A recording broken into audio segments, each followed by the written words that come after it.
A ver, pensemos un poquito en cómo aprendemos. Mm, Muchas veces, la forma en que nos enseñan, ¿no? Sobre todo en lugares más sí, tradicionales, sí, la escuela de siempre. puede sentirse un poco como pasiva, como si la mente fuera, no sé, una cuenta bancaria Ajá, y el conocimiento fueran depósitos que alguien más hace. ¿No da esa sensación a veces? totalmente. Bueno, hoy, justo hoy, vamos a meternos con unas ideas que le dan una vuelta fuerte a eso. Ideas potentes. Sí, inspiradas por un material fascinante sobre un pensador educativo bastante radical. Paulo Freire. Exacto. Vamos a explorar su visión, ¿no? De una educación liberadora. Y la vamos a poner frente a frente con los métodos más comunes. Los estándar, digamos. Eso. La idea aquí, nuestra misión, es desempacar qué significa eso de educar para la libertad, para tener una conciencia crítica de verdad. Y tenemos un material bueno para eso. Sí, tenemos unos extractos de un guión que lo pintan, clarísimo. Muy potente. A ver cómo lo ilustra. Ok, vamos a desempacar esto. La idea central que late en todo el material que revisamos es esta. La educación no puede ser nomás pasar información. No, va más allá. Freire la ve como algo mucho más hondo, ¿no? Como un acto de libertad, Sí, una forma de conversar, de dialogar activamente con el mundo. con nuestra realidad. Exactamente.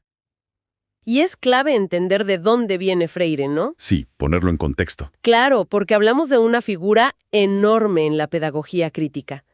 Sus ideas no son pura teoría, ¿eh? Salieron del campo. Exacto. Nacieron ahí, en su trabajo alfabetizando adultos en Brasil, allá por los 60. Ujú.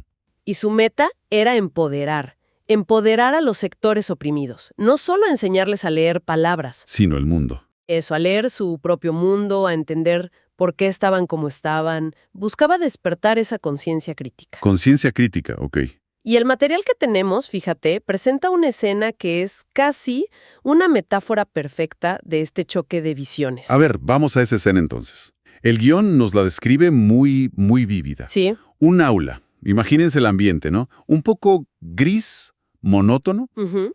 Un profesor al frente, recitando, casi de memoria parece, una definición de pobreza, sacada del libro de texto. ¿Y qué dice? La define como la falta de capital y la ausencia de oportunidades laborales. Así, tal cual. Ok. Pero lo dice con un tono como distante, ¿sabes? Como si estuviera leyendo el pronóstico del tiempo. Se siente la desconexión. Sí, como algo ajeno. Pero aquí, justo aquí es donde la cosa se pone de verdad interesante. Ajá. Un estudiante que en el guión le ponen José, levanta la mano, pero más que pedir permiso, como que golpea suavecito el libro Un gesto. y cuestiona esa definición. Dice, con respeto, pero firme, ¿no? Eso no es mi realidad. ¡Wow! Habla de su papá. Dice que trabaja 14 horas al día en una plantación. 14 horas. Que no le falta esfuerzo, dice José. Lo que le falta es tierra. Ah, claro, ahí está la diferencia. Y ahí le suelta la frase al profesor. Básicamente lo acusa de intentar llenar una cabeza vacía Uf. con palabras que no tienen nada que ver con su vida. Y dice algo como, si la escuela no nos ayuda a preguntar por qué somos pobres, Ujú. entonces solo nos está enseñando a aceptar que lo seamos. Qué fuerte, es una ruptura total ahí mismo. Total. Es que esa escena captura de forma brillante el primer gran concepto que el material quiere que entendamos: la educación bancaria. La bancaria, ok. Freire usa esa metáfora, la del banco, ¿no?, para criticar justo ese modelo. El del depósito. Exacto. Donde el profesor es el que sabe, el que tiene el capital del conocimiento. Y los estudiantes son, pues, meros recipientes. Como cuentas vacías. Sí, cuentas vacías donde se deposita información. Y ese saber, en este modelo, se presenta como algo ya hecho, ¿sabes? Estático, Terminado. ajeno a la vida real de los estudiantes. Es un paquete cerrado que te dan. Y la reacción del profesor al principio en la escena lo pinta muy bien, ¿no? Sí, ¿qué hace? Según el guión, se molesta un poco. Se pone como condescendiente. Claro. Como si le ofendiera que le cuestionen su rol de depositante de la verdad del libro. Es que esa es la lógica bancaria. Cuestionar el depósito es como cuestionar al banco mismo, no a la autoridad.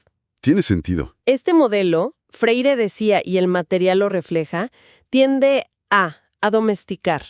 No busca el pensamiento crítico, Busca la memoria. La memorización, la aceptación pasiva. Anula la creatividad, refuerza lo que ya existe, porque te presenta el conocimiento como algo separado de la posibilidad de cambiar las cosas. Y frente a eso está lo que hace José. Exacto. Él no solo rechaza, también propone, o por lo menos exige, otra cosa. Sí, pide otro tipo de educación. En el guión, él mismo habla de la necesidad de una educación problematizadora. Y lo interesante es que él mismo ya la está poniendo en marcha ahí. Totalmente. José no se queda en la queja nomás, al enfrentar la definición abstracta del libro. La de falta de capital. Exacto. Al enfrentarla con la realidad concreta de su papá, de su gente. Falta de tierra. Trabajo excesivo. Se construye entre todos, reflexionando críticamente sobre el mundo. Se parte de la experiencia, de las situaciones límite que vive la gente, para analizarlas, entender sus causas profundas y buscar cómo superarlas. O sea, el objetivo ya no es solo adaptarse al mundo. No, para nada.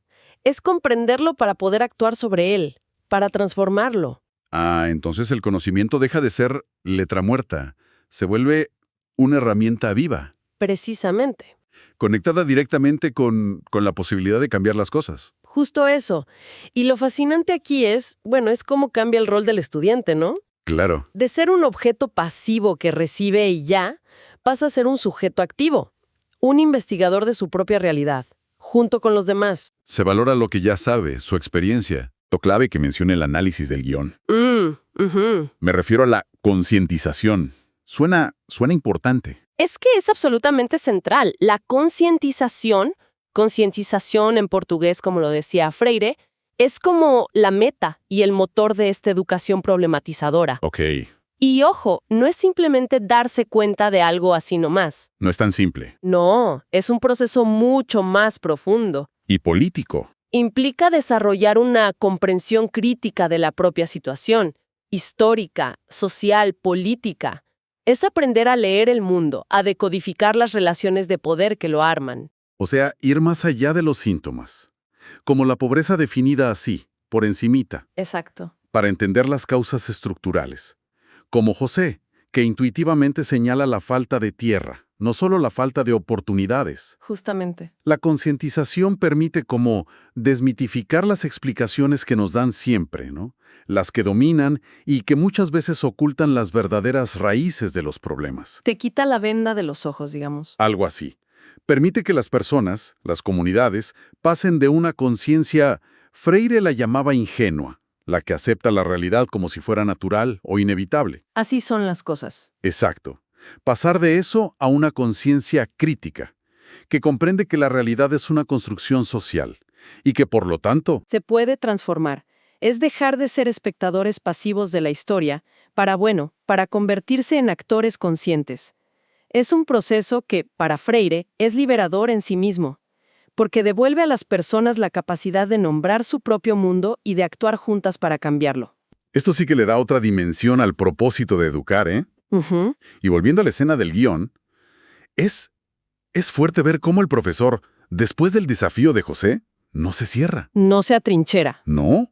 El material describe una pausa, un momento como de reflexión de verdad, y luego dice, tienes razón, José. ¡Qué momento! Ese reconocimiento es un giro brutal en la escena. Es un momento crucial, sí, porque simboliza la posibilidad de romper con el modelo bancario desde adentro. Desde el mismo profesor. El profesor renuncia a su posición de ser el único que sabe.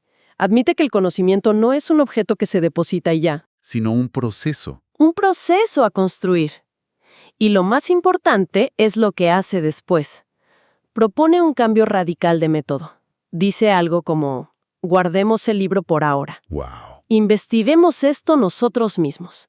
¿Por qué trabaja tanto tu padre? ¿Quién se beneficia de eso? Está invitando a hacer exactamente lo que dice la educación problematizadora. Tal cual. Poner la realidad concreta en el centro, iniciar un diálogo para investigar, convertir el aula en un espacio de búsqueda colectiva. Exacto. Y su rol cambia por completo. Ya no es el dictador. Pasa de ser el narrador o dictador del conocimiento, como diría Freire, a ser un facilitador. ¿Un acompañante? Un facilitador del diálogo, un compañero en la búsqueda, modera la discusión, Ayuda con preguntas, ayuda a ordenar lo que se encuentra, pero no impone respuestas. Confía en la capacidad del grupo para construir saber. Ese cambio de rol es clave. Es fundamental en la pedagogía de Freire. Implica humildad, ¿sabes? Respeto por el saber del otro y un compromiso ético con el aprendizaje como acto de liberación. Si conectamos esto con la idea general, esta transformación del profesor en la escena es como un espejo de lo que Freire proponía a nivel más grande, más sistémico. Absolutamente. Encarna esa transición. De una educación que puede oprimir a una que busca liberar. Ujú. Muestra que el diálogo horizontal, el respeto, la conexión con la realidad, no son solo buenas ideas pedagógicas, son condiciones esenciales para una educación que empodere a la gente en lugar de domesticarla. Entiendo. Para Freire, y esto es importante, la educación nunca es neutral. Siempre tiene una intención. Siempre.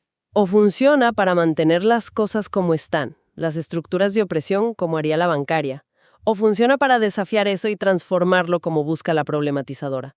Por eso, educar es siempre un acto político, cargado de ética. El análisis del guión que tenemos subraya una idea fuerte en esa línea. Dice que si el conocimiento que se comparte en la escuela, o donde sea, ¿no? Ajá. Si no sirve para cuestionar las narrativas dominantes, las que justifican la desigualdad o la injusticia, Sí. entonces es un conocimiento inútil. Así lo pone, desde una perspectiva liberadora. Es una afirmación fuerte, sí. Te deja pensando, ¿no? ¿Qué tan vigente es eso hoy? Con tanta información que recibimos, con cómo se enseña en muchos lados.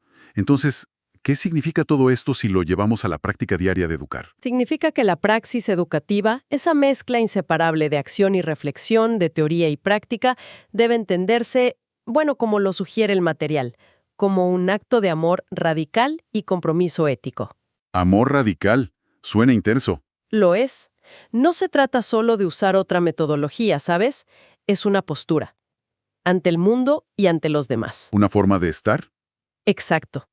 Cada vez que un educador, un facilitador o incluso cualquiera de nosotros en una charla crea un espacio seguro para hacer preguntas difíciles, ¿Para dudar?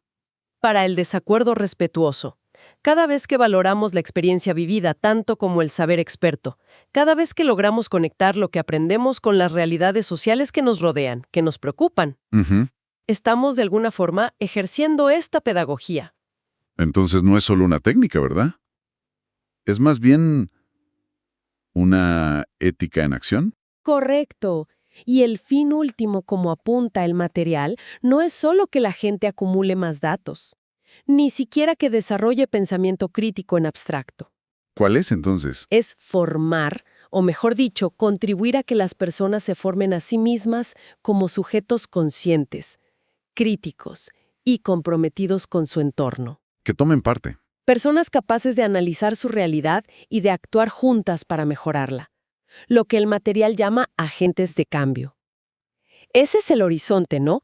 De una educación que busque ser de verdad liberadora según esta perspectiva.